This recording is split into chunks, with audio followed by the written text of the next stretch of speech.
Hi guys, I'm Lana. And I'm Jeff. And this is Rendezvous. She's being clingy tonight. And this is the Second Breakfast Club. And today we're diving into another BTS song to look at the lyrics. One that I think is really underappreciated, called Paradise. As many of you know, I'm, like right now, as I'm sitting here, I'm hours away from going to Europe to present at the BTS conference about big hit entertainment and kind of the social revolution going on through what they're doing. And this was a surprise bit my research fell into, was this song Paradise and the psychology behind it. So I want to just watch it with Dad, and maybe it'll get deep, maybe it won't, but might as well. Not a lot of people do this one, so it needs a little more praise. Mm-hmm. So let's get into it. In fact, we got 5 dice right over there. Not just a pair. Oh, punny. Sorry, it's a dad joke. All right. Army loves dad jokes. Okay. My favorite, my biased member, like I love them all, is Jin, and he is the king of dad jokes. Oh, okay. That's his thing. Okay. So Army loves a good dad joke, but they will groan at you. Yes. Groaning is acceptable. 3, groaning is sometimes the goal. And not only that, but if it's a good dad joke, that only the dad laughs at it, nobody else does. Right? Doesn't matter if you amused yourself. Mm-hmm. 3, 2, 1, go.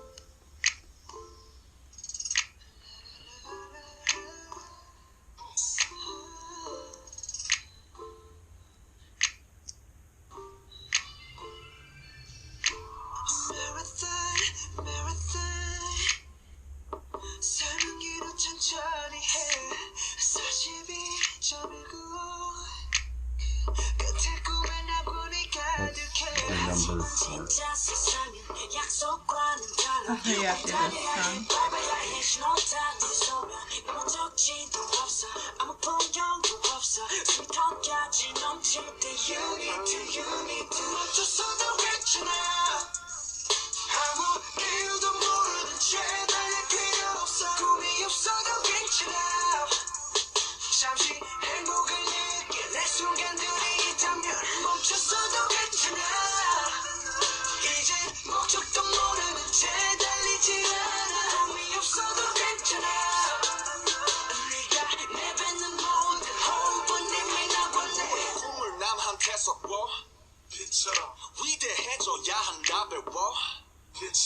너의 dream 사실은 짐 미래만 이 꿈이라면 내가 어젯밤쯤 돼서 꾼 건 뭐 꿈의 이름이 달라도 괜찮아 탄탄한 노트북 사는 거 아니면 그냥 먹고 자는 거 그것도 안 하는데 돈이 많은 거 꿈이 뭐고 작은 거라고 그냥 아무나 되라고 We deserve a life 뭐가 크건 작건 그냥 너는 너잖아 너야 진짜 세상엔 약속과는 달라 우리 달려야 돼 Vibration 없다는 소리야 너무 적지도 없어 아무 풍경도 없어 숨이 턱까지 넘칠 때 You need to 멈췄어도 괜찮아 아무 이유도 모르는 채 달릴 필요 없어 꿈이 없어도 괜찮아 잠시 행복을 느끼 내 순간들이 있다면 멈췄어도 괜찮아 이제 목적도 모르는 채 달리지 않아 꿈이 없어도 괜찮아 My brain is spinning with things I want to say, but I don't want to say it now. Good. You're not supposed to say it first, right?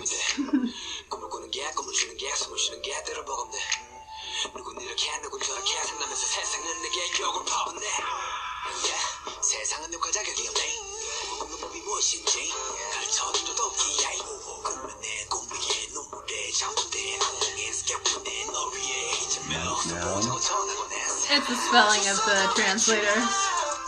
Nightmare. I'm so grateful people translate these at all. I don't even hear.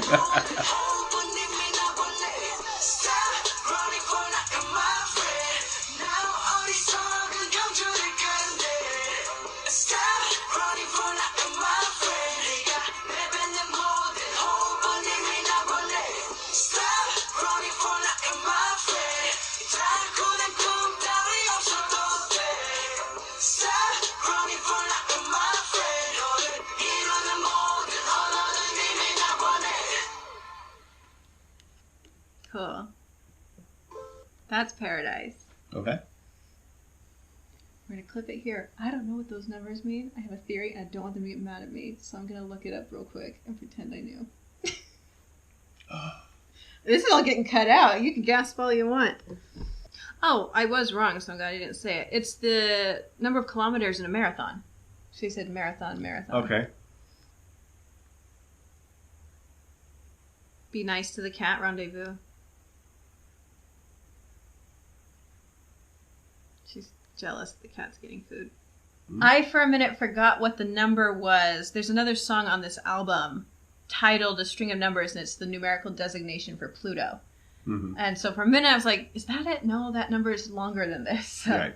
I'm glad I looked it up. But, yeah, so it's the number of kilometers in a marathon. Okay. So, I'm going to say a few things, but you say it first. You talk first, so okay. I don't taint your brain. In the old days, we would have said, stop and smell the roses. Mm-hmm. And don't worry about what other people think your goals should be or your dreams should be. Sometimes it's okay just to enjoy the moment and not have to worry about a goal or a dream that somebody else thinks you should have. Mm-hmm. Because every day, like you say, every day that you're breathing, that's paradise because you're here. You're able to do things. Mm-hmm. Okay? So that's basically what I'm getting out of that. Yeah. Mm-hmm. Absolutely. And I do think that is the basis of it, for sure.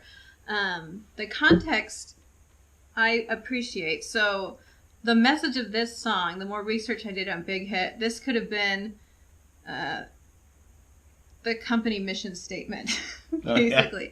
The CEO of Big Hit, Pang Shiuk, talks a lot about this, about how it's not important to necessarily have a dream. It's important to be happy. Mm-hmm. But in his mind, happiness...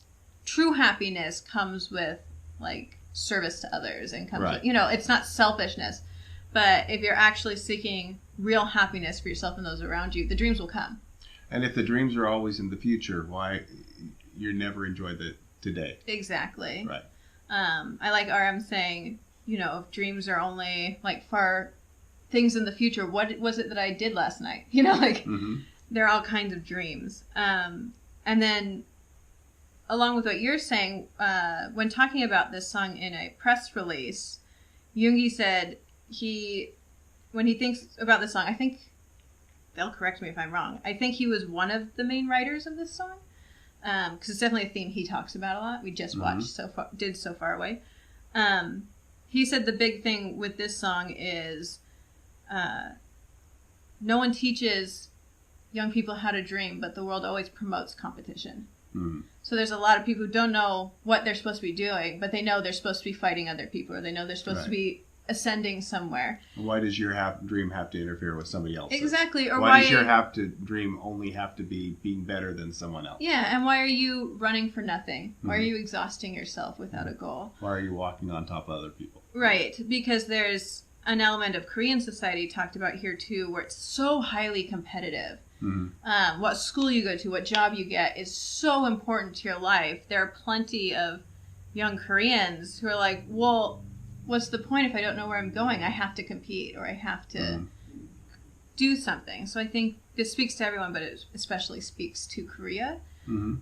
And then finally, a little tidbit I found while doing my research, and I don't know if it'll mean anything, really, but RM in his V-Live about this song said that, because he's always a writer on the song, right? Said that a lot of it was based in Marxism. Okay. And then I was thinking, oh, well, that makes sense. Well, Marxism works great on paper. It's just never worked great in reality. Yeah, and so he wasn't promoting that. He's reading a lot of philosophy. Right. And I was like, oh, well, that makes sense. The idea that your worth is not your money, or your worth is not... Like in capitalism, your worth is your output. Right. So... The opposite Marxism would be you have inherent worth for existing. Mm. So don't judge yourself by your output. I think was kind of the idea there. He just said it had roots in Marxism. So right. I just found that really curious. Nobody talks about that because they don't talk that kind of politics very often. But they do delve a lot into philosophy. So it's something I don't think a lot of Army knew. So, yeah. That's paradise. Saying it's a marathon, it's a long thing, but it's really fast. Yeah. It's kind of like two different ways of looking at life. Yeah. One is it's so fast paced you can't get through it, and the other one is this is a big long slog. Yeah. Well, and if it's a marathon, don't sprint. You know? Be happy in just moving forward sometimes. Unless once in a while sprinting just feels good. Absolutely. There'll be times that you do, but you're not worthless if you're not sprinting all the time. Right. You know, sometimes you gotta jog. Mm-hmm.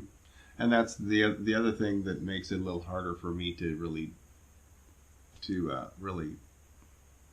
empathize as much with it is because I've never really cared to beat people or to win. Yeah. And so since I've He's never the least since competitive person on the since I've planet. never decided that's what I want, the only person I really compete with is myself. Yeah. Because I beat myself up when I do things wrong. Yeah. Well, that can kind of apply here too. Mm-hmm. Like, and so it's okay to not be perfect. Just chill out. What are you searching for? What is perfection? What are you running toward that makes you beat yourself up for not being perfect? What's the end goal? You know what I mean?